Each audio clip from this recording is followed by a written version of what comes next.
call a public hearing for the presentation of the 2022 budget into order. Jeff, you and Jody Are you ready, sir? We're Yes. ready. Okay. Well, good evening. This is the public hearing for the Barron County 2022 budget. And first thing we'll have is a graphic from Jody. This is a graphic prepared by the people who prepared the Green Book for analysis of county. And this is a good place to start when you look at your property tax statement, because a lot of people can make that larger. This gives you an idea of how your property taxes payable in 2021 are distributed. So around the state of Wisconsin, 45% of your property taxes go through the K through 12 schools. Another 6% goes for other, which would be special districts, say a dam district or maybe a resort district or something like that. Counties are approximately 19% of your property tax levy. Municipals are about 26%, and your tech colleges are about 4%.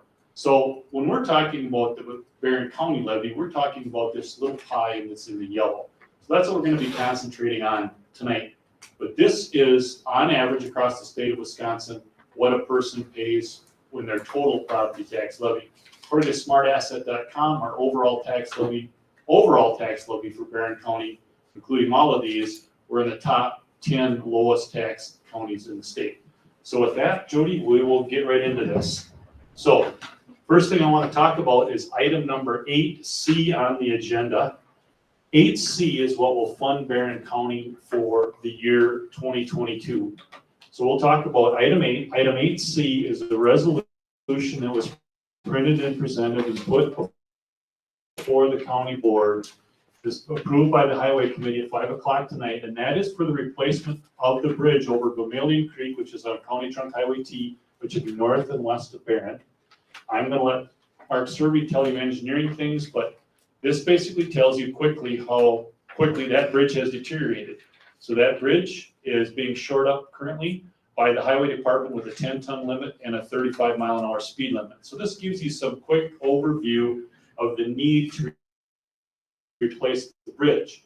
The resolution in front of you will not affect the tax levy, and it will only increase the total appropriations of the county by the amount to cover this, and that's included in the levies. But it's not in the existing levy. It's not going to increase the tax levy. Okay? Talk about that when we get there. Item number 8B, the TAP grant, is the grant that we applied for a year ago and ended up going in a file cabinet instead of going down to the Wisconsin Department of Transportation for a bike and ped plan, something that we've been working on here. So this, Jody's showing the resolution here now that would fund that. And then item 8A, this is the actual financing resolution for the county. This resolution sets forth what the county will spend and levy. So you'll see what our county budget is. We have dams where we have assessments at Rice Lake and Beaver Dam, respectively. We have a recycling surcharge, which is the per parcel surcharge for improved parcels in Barron County, resulting in a total taxes, levy, and surcharge. So with that, Jody, why don't you look at the budget publication? This is the publication that is required by state statute 65.90 to be put in the local municipality where we reside, the paper. However, many years ago, the county board chose to have this published in all of the newspapers. So with that, Jody, I'll let you talk about what this means. Sure. So basically, this is kind of breaking down the general fund by function. And so we can see that expenditures, we're looking at, well, general fund, we're looking at an increase of 6.95%. And so basically looking at total expenditures of $21,677,736. With that revenues, we are looking at tax levy of $7,025,020.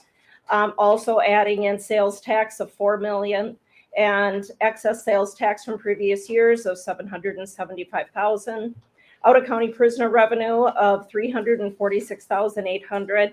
Fund balance that we would be applying, this is excess fund balance from 2020 of 1,375,000, and then assigned fund balance, which is basically those carryover accounts, that money that's set aside for specific projects, and looking at 1,149,000. Looking at fund balances, our actual fund balance at the end of 2020 was 18,928,901. Estimated for 2021 is 19,067,140, just a slight increase from where we were last year.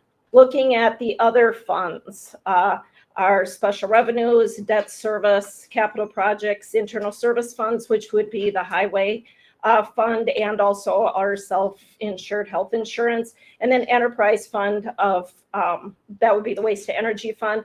Looking at a budget of $72,094,256. This was what was recommended by executive in October, and with property tax levy of $22,425,616. This valuation, equalized valuation, is has increased by about 6% from 2021. And then the tax levy would be an increase overall of all the funds of 1.02%.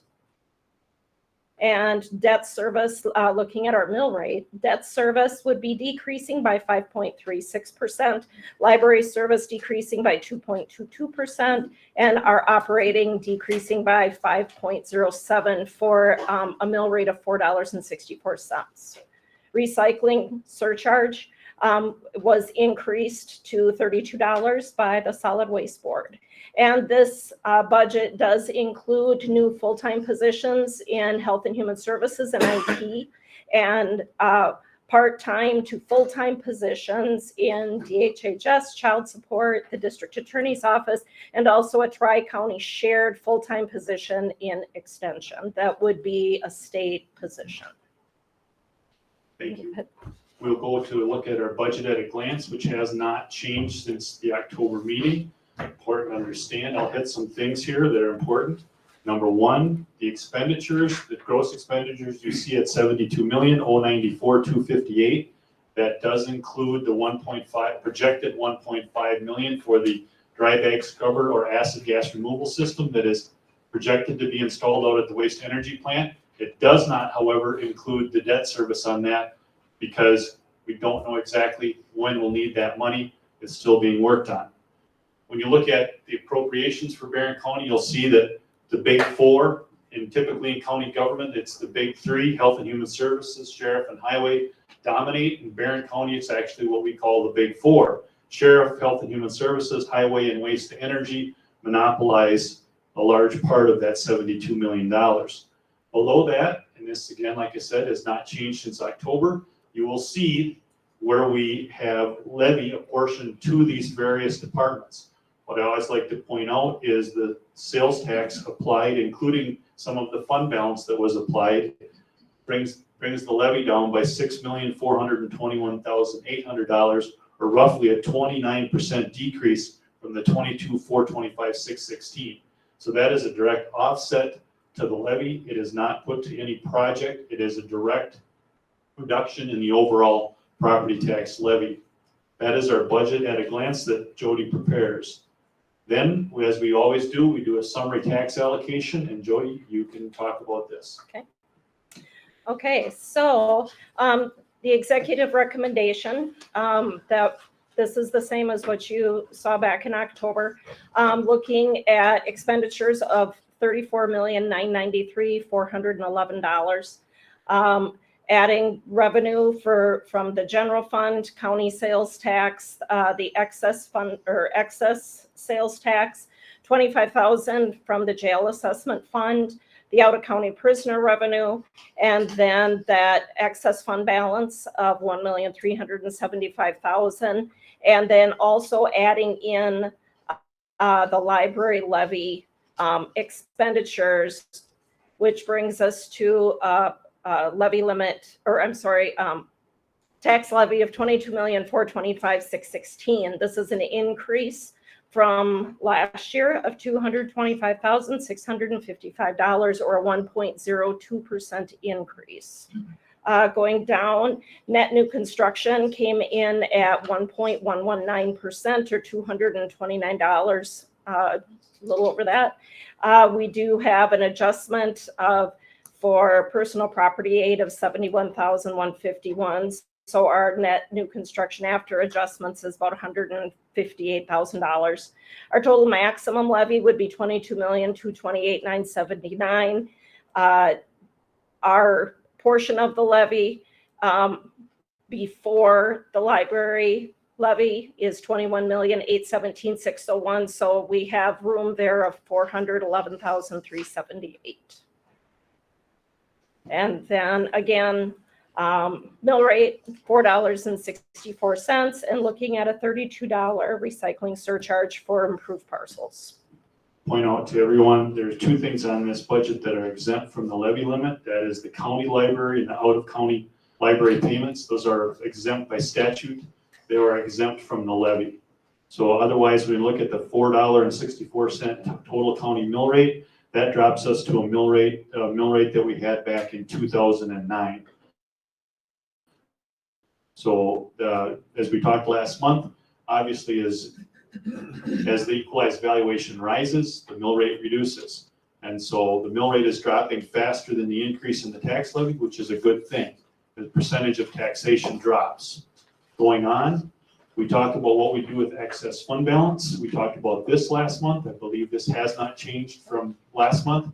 So Jody, with that, we can give us a high overview of that. Sure. So at the end of 2020, we ended up with fund balance of 41.5% of the 2020 expenditures, and our fund balance policy is 26 to 33%. And so we're asking to reallocate about $280,000 of money that we have had committed for COVID-19 expenses.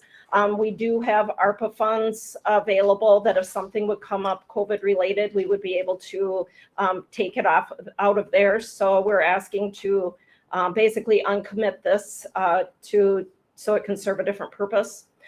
So far this year, you had committed $349,850 for asbestos removal at the highway facility, and then also $300,000 for Ann Street School. This $300,000 would be reallocated to the Sheriff's Radio System project in 2022, because the Ann Street School, we're looking to get ARPA funding, either the neighborhood grant, otherwise the regular ARPA funds to take care of that Ann Street School. Also, the $1,375,000 is broken down of $925,000 for just to be applied against the levy, an additional $100,000 for the Sheriff Squad Radio System project, $175,000 for those wage adjustments to help with those compression problems that we're seeing, and then also $175,000 for that chargeback for Superior Silica Sands. And then also we would be committing about $300,000 for upcoming STP projects through the highway department. And then that would bring us down to the 33% for fund balance. And as we talked about last month, the $300,000 for the STP projects puts us in a position for shovel-ready things, which we can draw down, either match that $300,000 or sometimes it's 80% more than that. So the $300,000 is very much a very important part of what we're doing with fund balance. When you turn the page, the next thing we talk about is a contingency fund. For as long as I can remember, Barron County has always built a contingency fund. We will reduce the $100,000. Jody, do you want to talk about that now? So I can talk how you're going to reduce that by the 18,827? Sure. As I had mentioned at the last county board meeting, I found a miscalculation with the child support position. And so basically we want to keep the levy the same. And so it was decided that we would like to just reduce the contingency amount by that $18,847. And then, so the contingency would be $1,263,173 instead of $1,282,000. And then, so that the levy would stay the same. but we would just get that shift in those budget items, so everything will be covered. So going through this, then we will reduce the contingency by that amount, but it does not affect the financing resolution in front of you. We'll adjust the contingency accordingly. Employee payouts, retirements, and terminations, that's the amount that we budget when an employee leaves here. If they have accrued vacation or sick leave, they get paid out 100% for their accrued vacation and 50% of their accrued sick leave. The health insurance possible plan changes, we do that because somebody may enter the year being single, they may get married, and they have that right to go from single to married. The health insurance increase is at 5%. As we talked last month, we only need 3%. We did the extra 2% just to continue to build our self-funded health insurance plan and continue to do that. The COLAs, 1.5%, that's typically where we've been. The inflation was 1.8, so we're in that, at least the declared inflation. We talked about the wage adjustments at 175. Jody talked about that.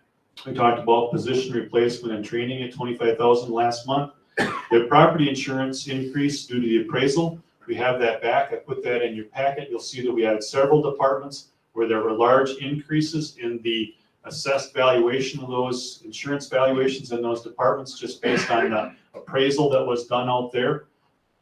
So that we'll use some of this money to cover it. And then the Superior Silica Sands chargeback, we'll show that in the contingency, and it will not be double taxation because we're taking that out of our fund balance and not putting it on the levy.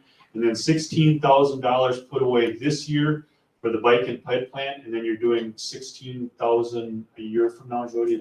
Yes, and that's part of the resolution included with item 8B that's on the agenda. So $16,000 this year and $16,000 next. Going on, you'll see the personnel changes. We'll just go over this briefly. There are no changes in the personnel from September and October and now November. They're exactly the same as they were before. The change that happened between September and October is we took the program analyst 2. Instead of having a January 1st, 2022 start date, that person will have a July 1st, 2022 start date. And then you can see was originally budgeted at the bottom of that. Jody's got the 18,827, which we'll take out of the contingency fund so that the financing resolution can stay consistently where it's at. Continuing on, we have the capital improvements capital outlay fund. There are no changes in this from the prior month. We talked about this, the $35,000 for the municipal election equipment. I believe the contracts have been signed for that, so that's ready to go. The auditorium upgrades, we put aside $50,000 in case we run into asbestos in here, which we will. We typically budget $150,000 for roofs and projects on roofs because we have a lot of flat spaces. But turning the page, I want to bring you to the $400,000 for the sheriff. We budgeted $300,000 out of the fund balance, but the $400,000 is for improvements to the sheriff's communication towers. This has nothing to do with the high-speed internet that we're looking at using for ARPA funds. That's a separate situation, and that would improve his radio system accordingly. So again, I stress the only two changes that you're going to have from October till November is the $18,827, which will not affect the tax levy. That will come out of the contingency. The second thing that affects the overall budget would be item 8C, if it was the will of the board to approve that resolution so that Highway T could be taken on and we could do that ourselves instead of waiting for state plans and stuff to come through. So with that, Mr. Chairman, that's what I have as far as the budget presentation. Very, like I said, keeps saying it, very little changes from the prior month. So with that, Is there anybody from the public that would like to comment or ask a question about the budget? There will still be a comment section in the regular board meeting, but in terms of just the budget that Jeff and Jody just presented, does anybody have any questions? All right, well, thank you. I guess I got a cool question. What do you call it? The library fund was brought up a couple of times there, but what do you call it?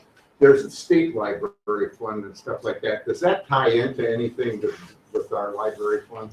The You state know, library- far as, you know, you can sit there and borrow money and stuff like that, and it goes in towards the library fund, No, earnings. the state library fund is funded through the state trust fund. When you borrow money from the state trust fund, I believe there's a small amount, like 0.2%, that goes back to the state library fund. The state library fund then distributes that money to the school districts. And last year, the school district in Barron County got $60,000 or $62,000, but they distributed, I saw the numbers at the conference, like 2.3 million that they distributed out to the school districts. But has nothing to do with our budget. That comes from the state trust fund. Okay. Any additional questions? We will, as part of our regular agenda, it'll be item number 8. You'll have a chance to ask questions there as well again. There's no questions from the general public, then we'll close the public hearing and call the 2000, or Monday, November 1st, 2021, General Board of Supervisors in order, and have roll call and public notification. Gary Taxell, Yes, here. Jim Gores, Present. Gary Nelson, Here. Roberta Mosentein, Here. Pete Olson. Here. Steve Johnson, Here. Carol Moen, Here. Eric Panier. Here. Hey, good to see you. Eric. Here, Wes Rinzig, Here. Todd Gerlin. he's online. Okay. Jerry McRoberts. Here. Art Thompson let us know he wouldn't be able to be here today. Bun Hanson, Here. Stacy Wenzel, Here. He's online also. online, okay. Dan Heller, Here. Bob Anderson, Here. Dan Buchanan, Here. Don Horstman, Present. Bill Efforts. He's He's online online. as well. Bill Efforts online, Yep. okay. Bert Skinner, Here. Bill Heineke, Here. Bob Rogers, Here. Oscar Stove, online, Here. Online. John Banks, Here. Terry Lee, Here. Carolyn Bartlett. Here. Pam Fox. Here. Bill Schradel. Present. Okay, so we have 28 present and 1 absent at this time. ID and Cook County Clerk have complied with open meeting public notification laws. Meeting notices are posted on the electronic meeting notice board in the first and second floor of the Government Center and the Growth Justice Center. Hard copy is in the public meeting folder just inside the clerk's office window. In addition, all 5 county newspapers have been notified. And this agenda was posted on October 27th at 9:26 a.m. Thanks. Is Pastor Bob Pittman from the World Harvest Church here today? He was supposed to be here on, he got waylaid on something. I guess maybe he gets stuck with me again. Let's go with the invocation and pledge of allegiance. I guess for the invocation, the general issue is we've had some trying times over the last several months, and appreciate all of the support that you've given the residents of Barron County. And we ask for guidance from above to keep all our supervisors accountable to the general public, and we do the right thing. So, thank you. Amen. I pledge allegiance to the flag of the United States of America and to the republic for which it stands, one nation, under God, indivisible, with liberty and justice for all. Okay, special matters and announcements. We have none. Okay, approve the agenda. Supervisor Olson, Supervisor Hanson is the second. Any concerns about the agendas laid out? Not, all those in favor of approving the agenda, indicate by saying aye. Aye. Opposed, by that same sign. That motion's carried. If you're online, you just want to give it a thumbs up or wave, we'll count that as possible. Number 5, approve the minutes of the October 18th, 2021 meeting. Motion by Supervisor Renzig, second by Supervisor Heller. Any concerns about those minutes? Not, all those in favor of approving those minutes indicate by saying aye. Aye. Opposed by the same sign. That motion's carried. Item number 6, public comment, and we have 2 of them. First up will be Patty Green. Would you come to the podium, please? State your name and address.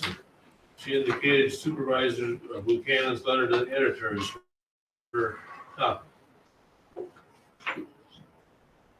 Good evening, supervisors. My name is Bruce Green. I am reading this for my wife Patty. She has a bone degenerative disease, and she wants to make sure everybody hears this. Can people online hear the I'm presentation? not sure if everyone here this evening has had a chance to read the letter to the editor in the Chronotype this week, written by Stan Buchanan, District 25 Supervisor, regarding the reason he feels a town hall style meeting is not really appropriate for the county board to hold. If you hadn't had a chance to read, Patty has made some copies and put them on the table outside the auditorium. I believe it is important for everyone here this evening and others who have felt strongly one way or the other regarding the town hall decision. After reading Supervisor Buchanan's, I agree with him that town hall style meeting with the whole board wouldn't be very productive. Thank you very much, Supervisor Buchanan, for addressing this topic in a very professional and direct way. If Chairman Hoagie and others would take the time to respond to emails, calls, and some public comments, I don't think we would be at this point right now, where unfortunately, a lot of citizens don't have much faith in the board and trust has almost completely been lost. Supervisor Buchanan, the part of your letter I don't agree with is that when you say it would be difficult, if not impossible, to find a person for the chairman position that would do a better job for the county. I do realize that you are not supposed to respond to the public comments in your meetings. But as we know, that is not usually the case. I've been attending these meetings for about a year now, and Chairman Hoagie almost every meeting has responded to the comments. Remarks Chairman Hoagie has made in response to public comments have been, at times, extremely unprofessional, sometimes rude, and hardly helpful. Supervisor Buchanan, when you look at the mirror tonight when you're brushing your teeth, I believe you will see someone who would do a better job than Chairman Hoagie. I keep hoping my opinion of him will change, but so far, I've been very disappointed. Thank you, Supervisor. Thank you. Thank you. Stan, I want to thank you publicly for that letter, irrespective of the last paragraph. All I do right now, we comment on that. You did an excellent, concise, perfect letter to tell people what the situation is. So I thank you for that. Item number, the second public one is Paul Poppy, and his subject is accountability. State your name and address, please, sir.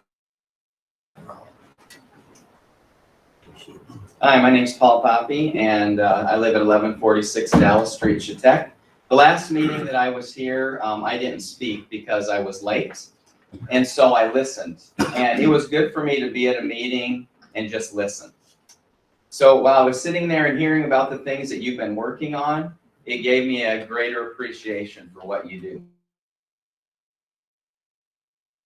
You put in. There are things that I've learned by being at these meetings. And budgetary wise and policy wise, in most areas, this county board is on top of a lot of things. So why am I still here today, and why do I want a town hall meeting? I want to give you some personal examples. I'm hoping that these will be something that you can think about and consider. I am here because there are people in Barron County right now, that are being pressured to either get an experimental shot or to be removed from their job. I'm here because working parents have to scramble to make ends meet when they're quarantined while healthy because of the decisions of the health department. I am here to represent people in my congregation who are not allowed to visit their loved ones in the hospital or in the nursing home because of the decisions of the health department. I'm here for healthy students that are being quarantined because they have a sick friend and they got to fall behind in school because of the decisions of the health department. I'm here for those who have gone to the hospital with COVID and have been sent home multiple times with no treatment. And they have been sent home and they have gotten worse. something is wrong with these health protocols.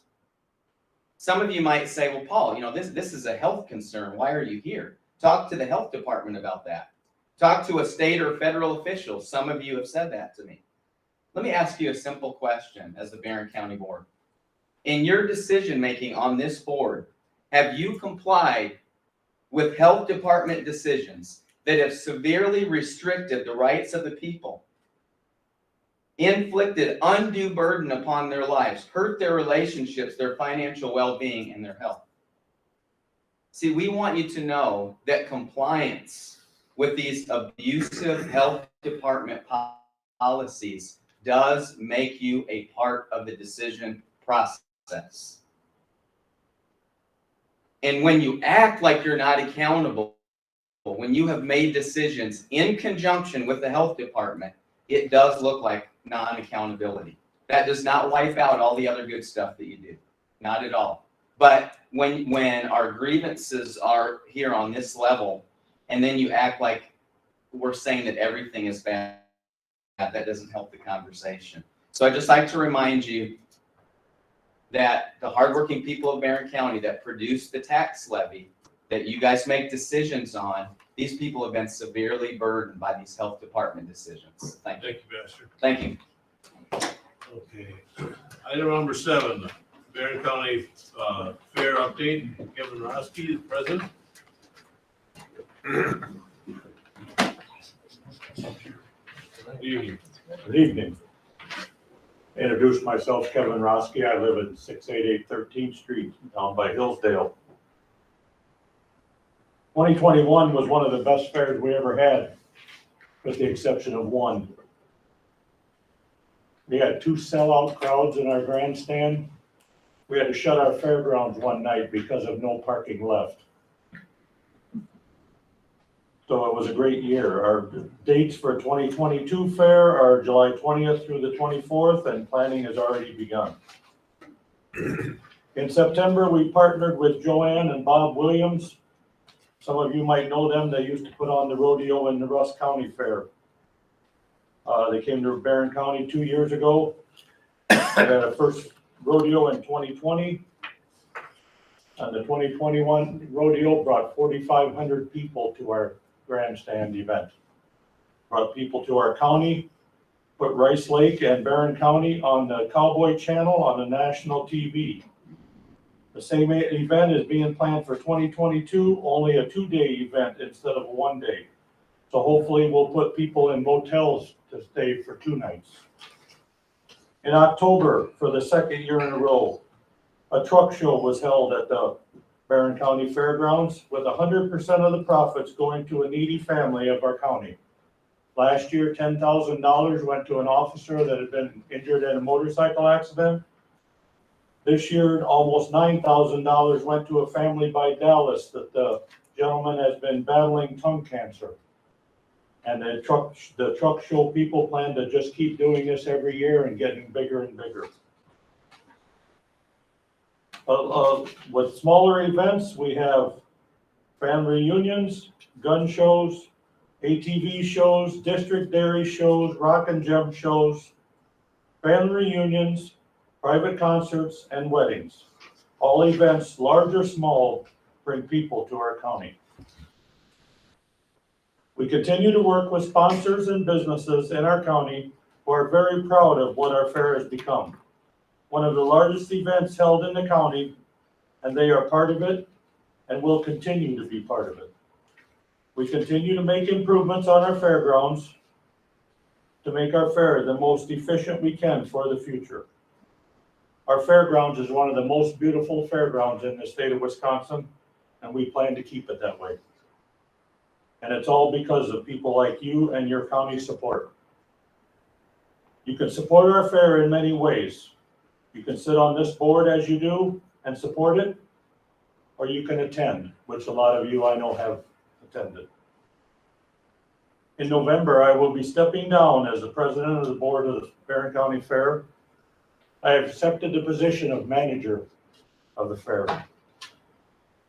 Between myself and the board, we will strive to make the Barron County Fair the best in the state, a fair that we can be proud of and all the people of Barron County will be proud of also.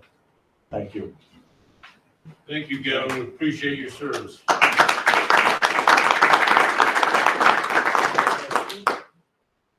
item number 8, review and adoption of the 2022 budget, which will include items A, B, and C. A being the resolution, financing of the county for 2022, and adopt the 2022 levy. Item number B, the resolution authorizing submittal of Wisconsin Department of Transportation 2022, 2026 Transportation Alternatives Grant, a TAP grant application. And item C, a resolution that we repair, replace county highway T bridge in the Barron County in the way this resolution states and as the way Jeff described. Can I get a motion by Supervisor Gores, second by Supervisor Nelson to approve that? Now we'll have discussion or concerns or any questions that the board may have. What's the condition of all our bridges? I'll get that. They're, well, maybe, Don, do you want to speak to that? They're evaluated every 2 years, I believe. Is that not correct, Lance? Yeah, 2-year inspection. Yeah. And, when they get low efficiency rating of 50, right? 50, You want me to bring Mark up here? And- Yeah. Well, I mean, I don't want to be misspeak, I think I can. Okay, After that, you know, we're gonna get federal funding. And for that, you can't. And, this bridge, I think it's fair to say, is kind of unique construction. And, quite honestly, the beams, I would imagine just looking at them look good, and they dry rotted, and they, you know, they kind of start to spill apart. And that's kind of what the situation is. This isn't a typical thing, but I guess I've been on the highway committee the whole time I've been on the board, and this is the first time I've seen something like that. the highway department's on top of it. They were kind of waiting to the efficiency rating drop below 50 so they could try to get some federal funding, but it went quicker than we thought. And if we try to go with that funding, we'll delay the project possibly a year with a small savings, but in the end, maybe not enough. And there's a lot of traffic on that T, and the highway department met today and unanimously approved that resolution. And have to go forward. Can you get federal money after the fact? No. I know that too. Nice try though. There's no state money? No. Not, we'd be lucky to get it replaced next year at all. This way, it's gonna be replaced hopefully by the end. Well, if it fell in and the car went in, lawsuits is more than. Yeah, and they're watching that. It's all posted, the highway department's on it, they're all over it, yeah. Supervisor Shredder, do you have a question? Well, yeah, what's the total cost of being done? Is that $800? $934.50, yeah, Yeah. plus, State. plus. We're gonna have one more point. We're talking resolution right here. All right, A, thank you. we're not talking about C. We're talking about C. Well, but we've got a motion to adopt resolution. No, A, B, and C all together. All together, okay, I didn't understand. Any further questions? Can I just make a point? By approving these three, what you're essentially doing is the proposed budget then, the highway budget would be increased to 18,271,687. So for a total of 73,009,987 for the total budget. And tax levy would remain the same at the 22,425,616. Any further questions or concerns? And I guess this is just a perfect example of why we have fun. fund balance out of the highway, not to. Which pocket is it? Yeah, which pocket, yeah. Those are my money. Let's do a roll call vote, just do it, is everybody ready? Any more concerns? You got a motion and a second? Let's do a roll call vote. Jim Gores, Yes. Ray Nelson, Yes. Roberta Mosenty, Yes. Keith Olson, Yes. Steve Johnson, Yes. Carol Moore, Yes. Eric Panier, Yes. Louis Oki, Yes. Russ Rinzig, Yes. Todd Gerlin, Yes. Gary McRobert, Yes. Barb Thompson, absent.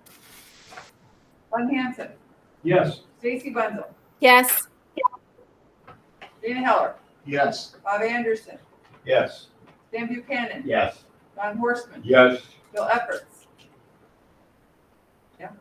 I think he's here for Well, a thumbs Yeah, up. he said, okay, yeah, he's up. Bert Skinner, Yes. Dale Heineke, Yes. Bob Rogers, Yes. Oscar Scope, Yes. John Banks, Yes. Terry Lee, Yes. Carolyn Bartlett, Yes. Pam Fall, Yes. Bill Schradel, Yes. Gary Taxell. Yes. Okay, so that passes with 28 yes and 1 absent. Thank you, everybody. Good job, Jeff and Jody.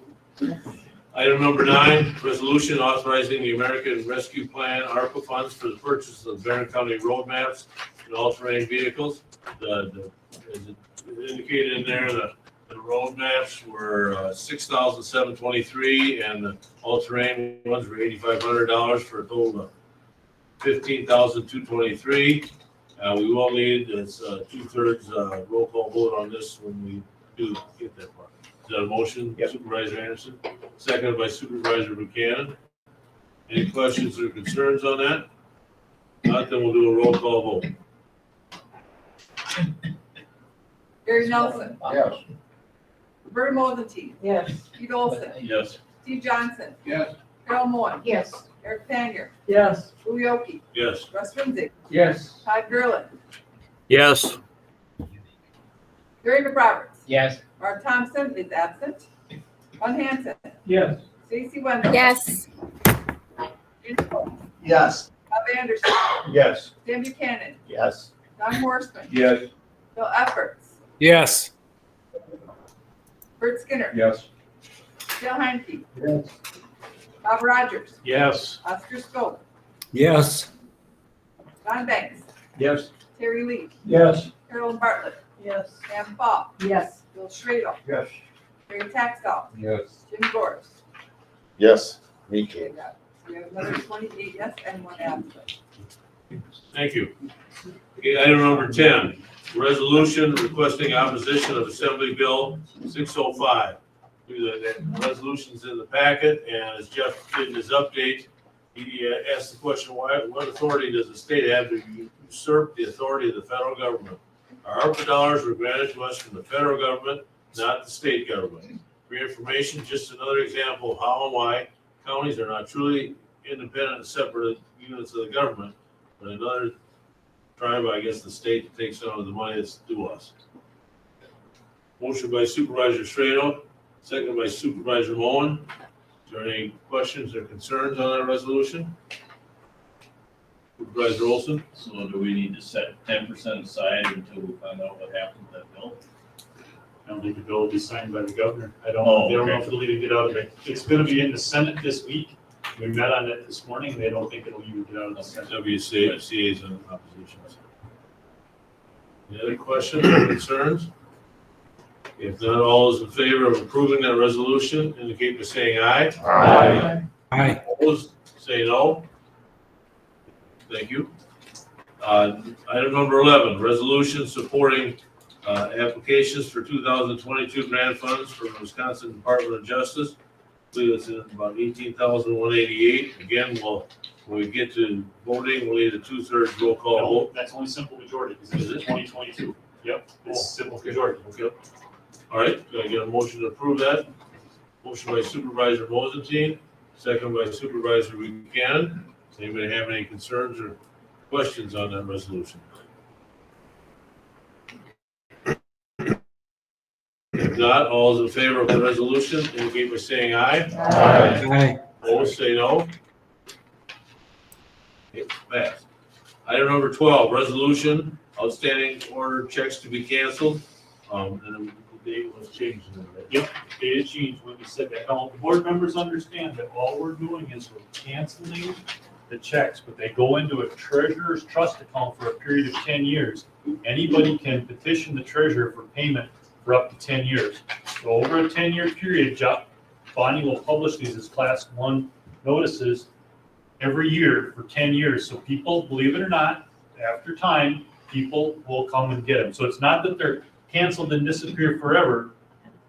They go to a trust account and stay there for 10 years. So what happens if they petition it? They get their Does money. that have to go through any approval, or they just, They they automatically petition it and then they get it? They petition it and they get it, because it's already been appropriated once by the county board. You're not unappropriating the money, you're just saying that you're canceling it for the year, but you have to, by state statute, you have to put in a trust for 10.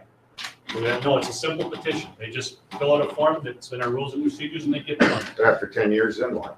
After 10 years, it's returned to the general fund. Okay, I get a motion to approve that resolution.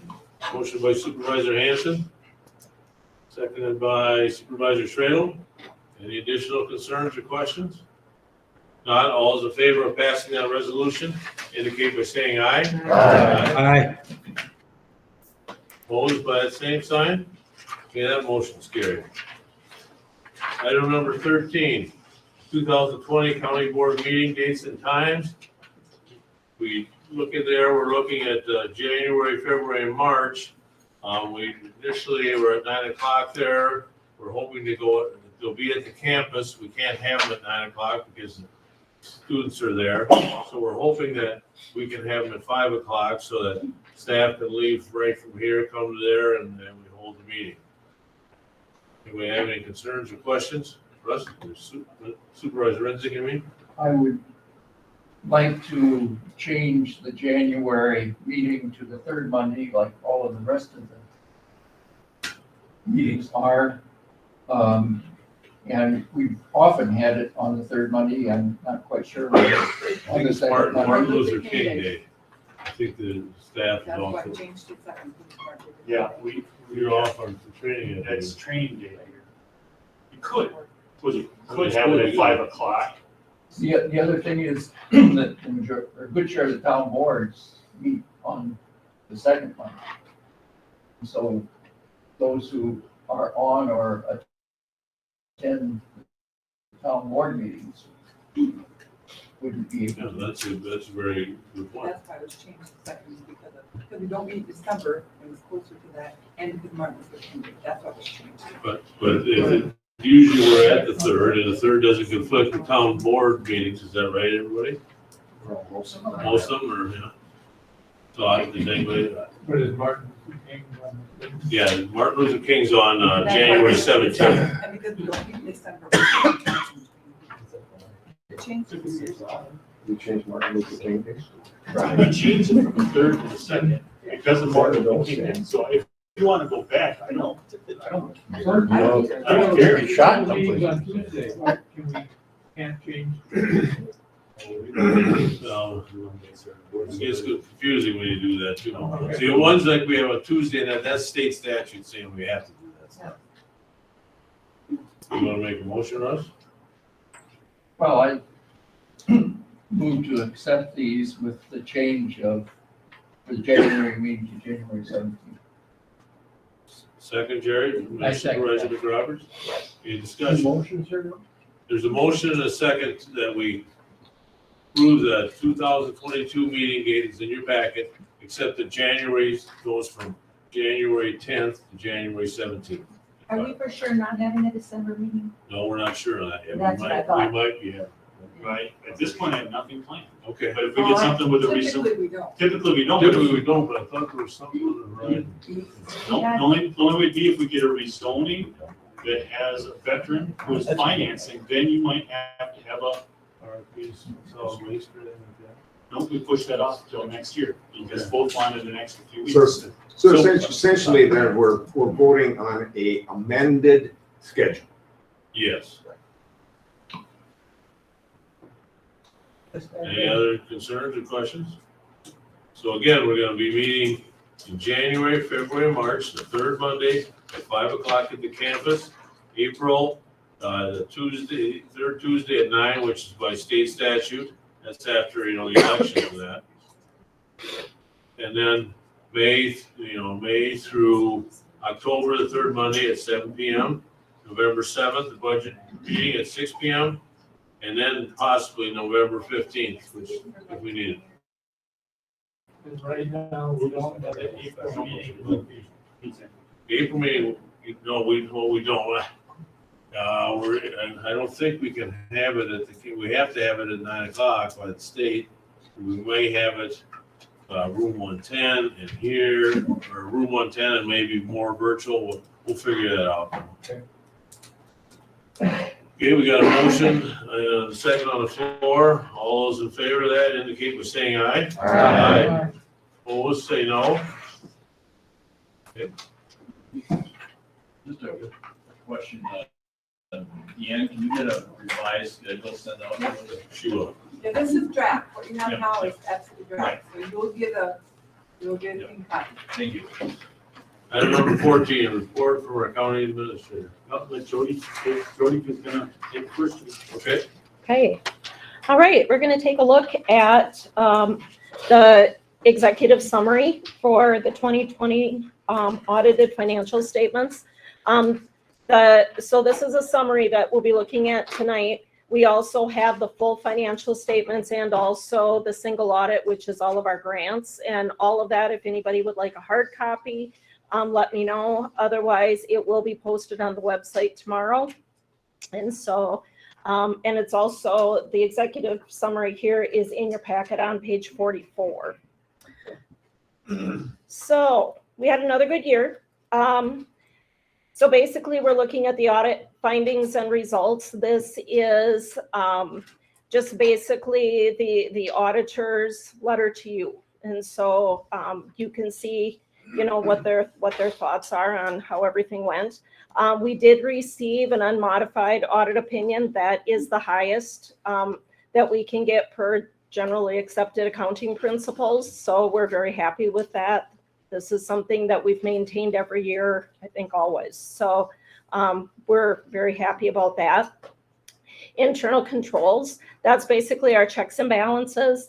Still have that deficiency for limited segregation of duties. And that's basically because in some of the smaller departments, we just don't have a lot of extra sets of eyes to see everything that's going on. And so we have other things that we do. The auditors maybe audit more in different areas. We have internal auditors to make sure that, we're doing everything correctly.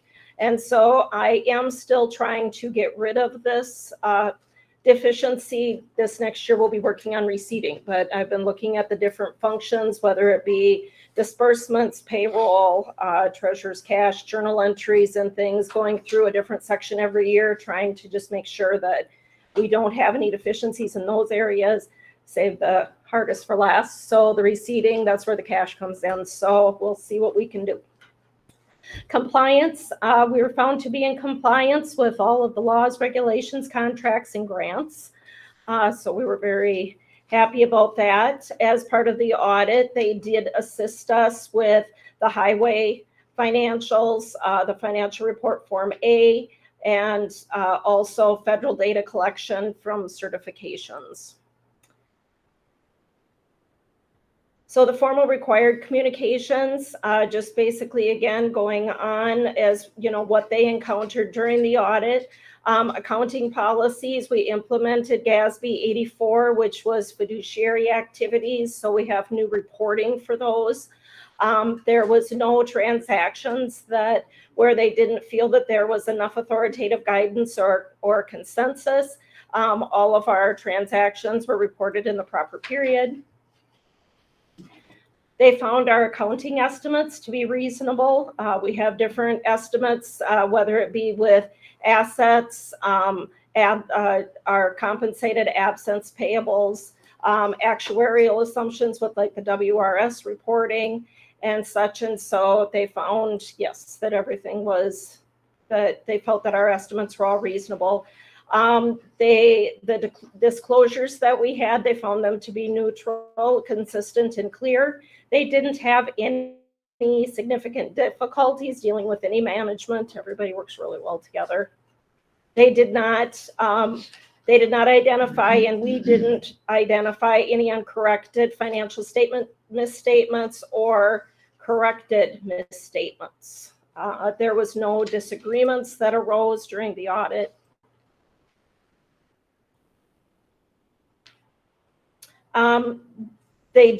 Sometimes they may encounter where a county might not like what they say and want to get a second opinion. We did not get a second opinion on anything, and they were not aware that we had.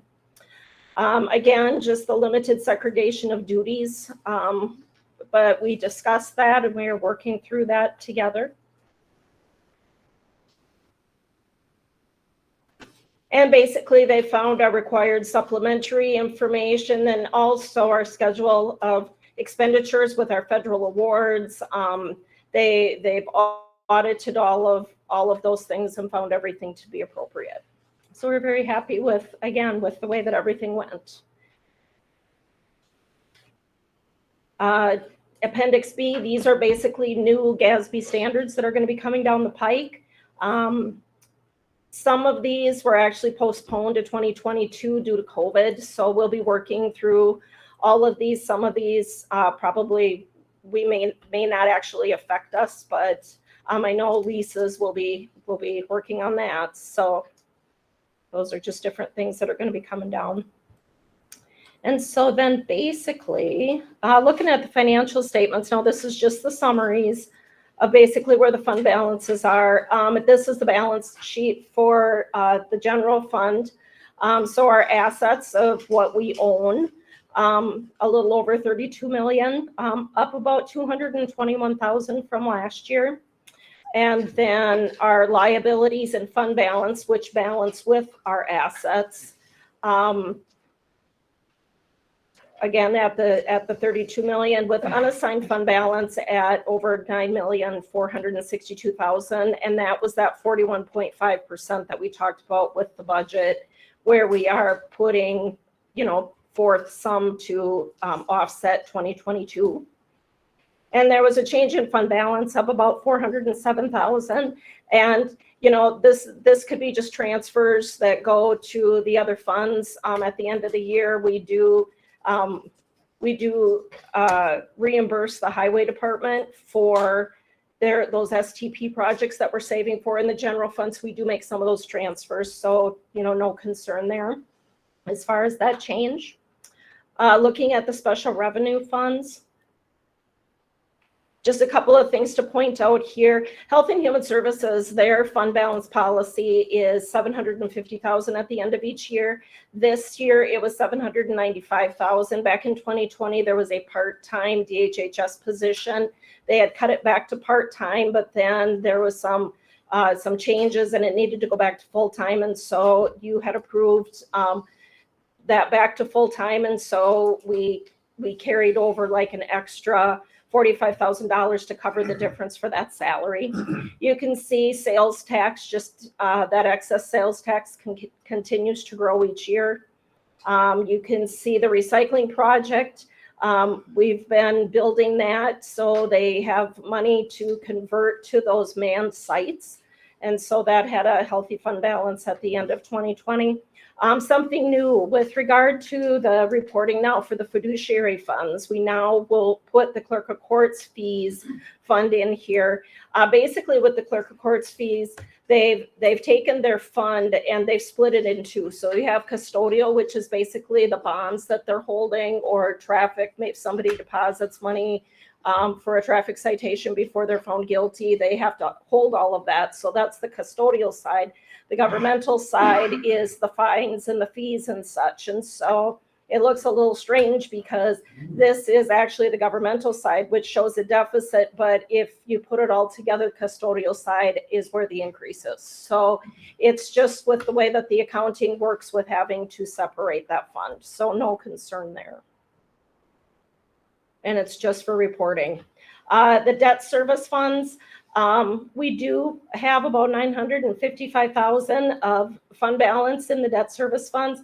The 940,000, so when we had bonded for the highway, those rates came in so well that we actually got 940,000 that we're going to be using in addition to the tax levy in 2022 to pay that first payment. So we're just holding that 940,000 right now until that's going to be due November of 2022. Capital projects. The main capital projects fund had about a little over 1.5 million as at the end of 2020. And then you can see, we had just started with the highway facilities fund of, the 25 million. So we had paid a little bit out of there by the end of the year. Waste energy, they actually they had a good year, but they actually showed a deficit of about 18,000, and that actually had nothing to do with operations. But at the end of the year, we have the WRS pension and their life insurance liability, and this is something that we just get all of the information for WRS that we have to report in the financials, but we don't have to keep track of it. It's just something that we get from WRS that we have to put in our financial statements. And so with that adjustment, it showed that there was a deficit. But had it not been, and that was a non-cash item, had we not had to deal with that, they would have been in the black. But it was just a non-cash thing at the end of the year. So that was kind of unfortunate that it has to look that way, but it's just basically for reporting purposes. And the highway department, they had a good year, change in that position of about 481,000. Our health insurance fund, after the end of the first year, we did contribute that 920,000 we put in, kind of a seed money to begin with, but we ended up after the first year with fund balance of 1.8 million. So just off to a really good start with health insurance. And the long-term obligations. Now we do have the highway facility general obligation notes. That's the bulk of that is the refinancing of the Justice Center bonds that we went through US Bank with. Also, there was the state trust fund loan for the waste to energy plant. And we're kind of closing in on those final years for the HVAC loan for the campus. And so that makes up the notes portion of that. And then our vested sick leave and vacation. So, and basically what this is if everybody in the county, if they all retired tomorrow, we would have the funds to be able to pay that money out to make everybody whole. And so that's just basically the vested amount, and so that's just basically divided out between highway, waste, energy, and the government, and just all the rest of the government funds. And there's a lot of counties out there that aren't fully funded to be able to do that. So it's something that always helps us out, like if we're going out for new bonding or anything, to be able to say that we have that money all set aside there. That's always kind of a feather in our cap. Is there any questions? Yes. Can you comment on this is an audit as of December 31st, 2020. This report from the auditors is dated the end of July, and now it's the 1st of November we're seeing it.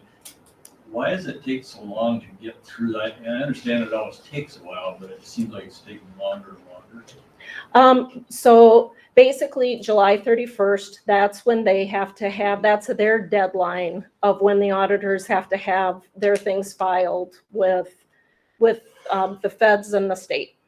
So that's July 31st. The grants, I believe, they don't have to be filed until September, like September 15th. And so we usually get this in July, but we're always right in the middle of budget. And so with everything else going on, we just usually wait until like October or November before we do this presentation. Does that answer your question? You know, I mean, it sounds like the auditors are staffed in a manner that they push things to get the deadline. And They do. I mean, July is really crazy for them. I know, because when I get the audit to check it, it's a really short turnaround time that, I mean, I just basically have to drop everything and go. So it's, yeah, so, but We get her done. Any other questions? At a recent meeting, we had a statement made to do away with the Health and Human Services Department. What would the impact be if all of a sudden that happened? Well, first of all, you wouldn't have the services. Second of all, you wouldn't get a lot of state money. Yeah, just globally, those are the two biggest things. Well, it would hit us with this sick leave and vacation pay.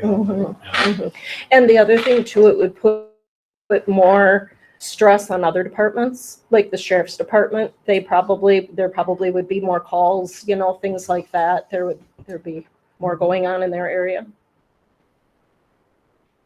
Any other questions? And now we'll go on to the 2021 third quarter of financials. Okay, one more and I'll be as quick as I can here. I think we should have a hand for Jody on that audit report. Yeah. Oh, thank you. Let's see if we can get this. No bonus.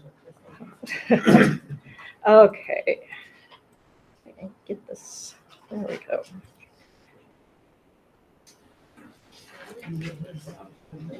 Okay. Question. Yep. So what would happen then if we got like rid of the highway department? Well, yeah, nobody get to work. Oh, okay, just wondering. Okay, we're gonna quick. Okay, all right, Jody. Okay, we're gonna look at third quarter financials. So this year, starting out with revenues, and again, this is just all divided up by functions. So we showed an increase in revenues of a little bit over 4.3 million, which is about 8% in comparison to 2020.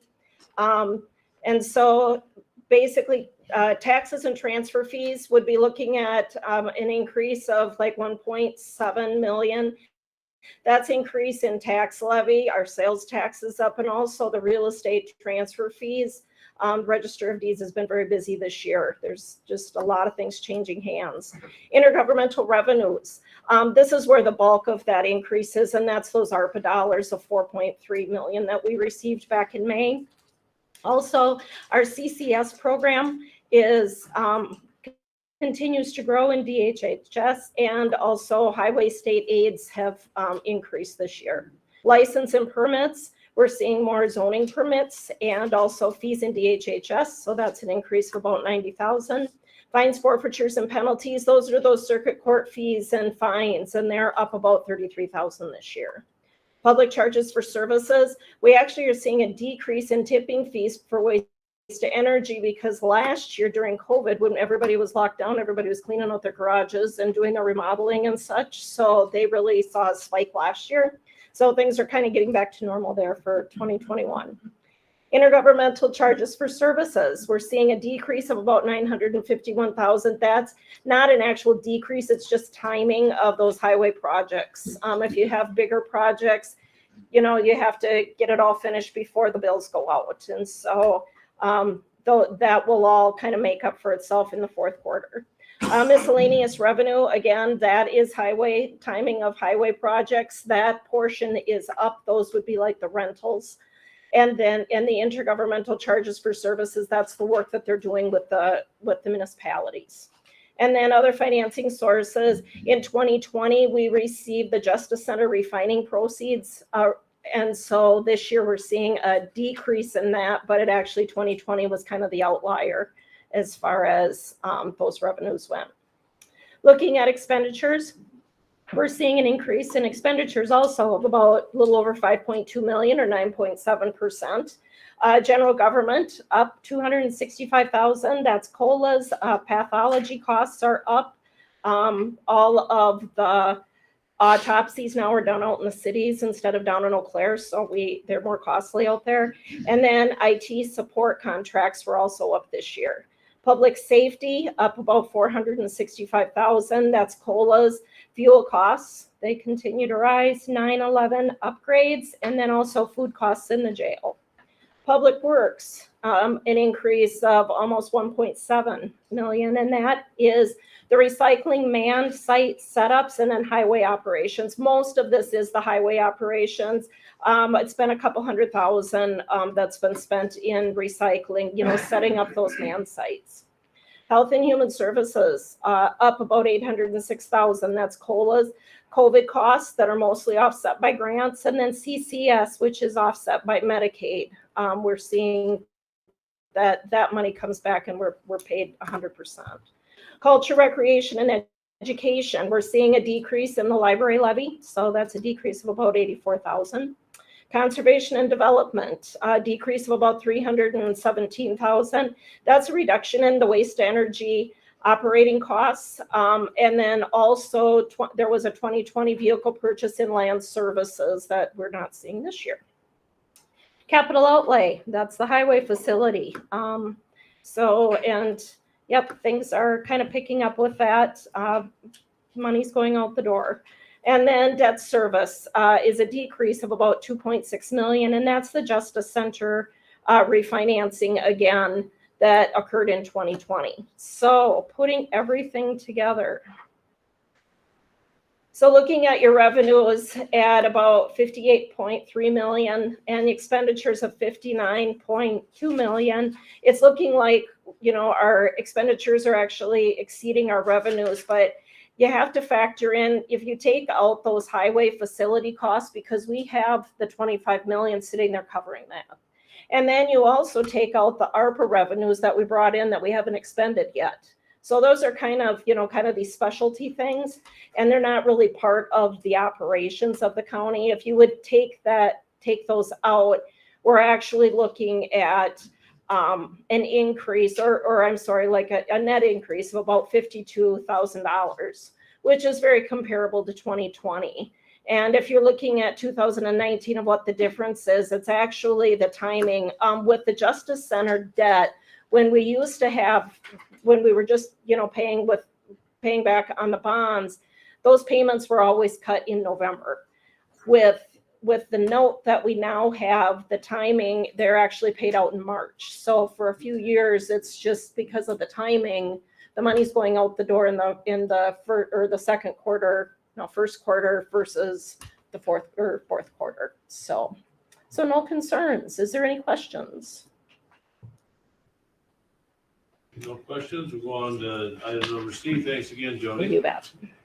Okay, in your packet, I have the insurance appraisal report that was put out that this board approved, and that's just for your information. But I want to point out that, there were some things that we were severely underappraised on, which could affect our insurance premiums for 2022, but we're prepared for that.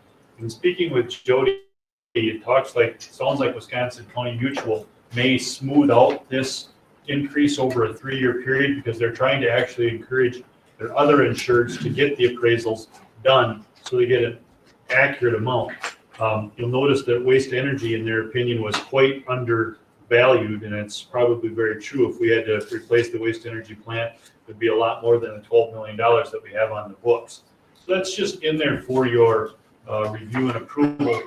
The executive committee did approve $3,703 because that's what we were over from the actual cost versus the quote, which really, in my opinion, is a small price to pay for what we have now. I've been here 21 years. Wendy thinks we did this in 2004. She could be right. I think it was done by Crum and Forrester in 2004. And it's a long time to go without having this done. So probably 15 years from now, we'll be doing this again. Item 14D is important, and Jody, please chime in. But Supervisor Bartlett, a few years ago, when we got that large dividend on work comp, she said, it really doesn't make a lot of sense to credit this against our work comp lines, because what do we do in the years when we've had some bad years? Well, we've had some bad years, so we created a workers' comp carryover account. We've had some good years, both with property insurance and with work comp, and this exceeded over 200,000. So we talked to executive at their meeting. So amounts over 200,000 are going to be used for over 200,000 to be used for our self-funded health insurance, and amounts under that, Jody will take and use for property and casualty insurance to smooth that out too, and also using work comp. So we aren't facing ups and downs, which can happen, especially in work comps. you can have a large claim or a series of claims over 3 years, and your mod factor may go from 0.75 to 1.10 in a 4-year period, which then, man, what that says practically is you could have a 40% increase in work comp in a 4-year period. So that's what we're gonna be using this money for over a period of years, and it's worked well so far. Item 14E, I did get this from Canadian National. It's quite a well-written book on the things that Canadian National Rail Line does do. If you want to look at that, I would give it to you if you want to do that. There are some things on here that I do want the board to be aware of. There's a Federal Senate Bill 3011. There are 4 parts to this bill that are important, but the number one thing that's really important, it says that any county can take up to 10% of their ARPA money and use it for any infrastructure project that they choose. And there's some amendments to that could increase it. So my point is, we're gonna monitor that bill. It's actually been passed by the Senate. It's in the House. If passed, there'd be 4 major provisions. I can't remember the other 3. I should have wrote them down. But that's something that could change how we spend our ARPA money. We could potentially backfill this CHIP and CHIP S, CHIP D stuff that is approved tonight with ARPA money. So then we could do some other road improvements. It's just something to be aware of on that. There's also finally in your packet, I put this in there because when we meet on the 9th, we're meeting Tuesday, November 9th, 9 a.m. The first thing we're gonna have is a public hearing on the redistricting plan for Barron County, which is right over there. It hasn't changed. I believe all the ward boundaries, we're good on the ward boundaries, and we're good and ready to go for approval on November 9th. The reason that I put this public hearing in here is to have one more place of public notice. We've posted this 3 consecutive publications in the 4 newspapers in the county, and I'm just dotting every I and crossing every T. Before I go any further, but Have you gotten any flack on that? no. I haven't heard. There has been 1 county sued on their tentative plan, but it sounds like that's gonna be solved before the end of the week because you can't sue on a tentative plan. 2 things, couple things that I wanna wrap up here. Number 1, thanks to Jody. She is the person who puts the special sauce together that makes the budget go. And you board members need to hear that. Last month, when I sat there and didn't say anything, I did that on purpose, because I wanted the board to understand how many times between July 1 and tonight, we talk, and we prepare, and we think, and we prepare. And that's all because she really cares about her job, folks. You're lucky to have her. Second, for the Wendy and staff that worked on this appraisal, Steve Olson dedicated his guys. They went around. Chris, this is good stuff. This is accurate stuff. Because staff put themselves out. They bought into why we needed to do this. So Wendy gets a big kudos too. That's what I have. Thank you, Chairman.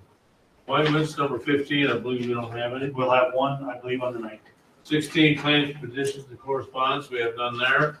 17, the suggestions for future agenda items are listed on there. Is there anything else? Yep, I know.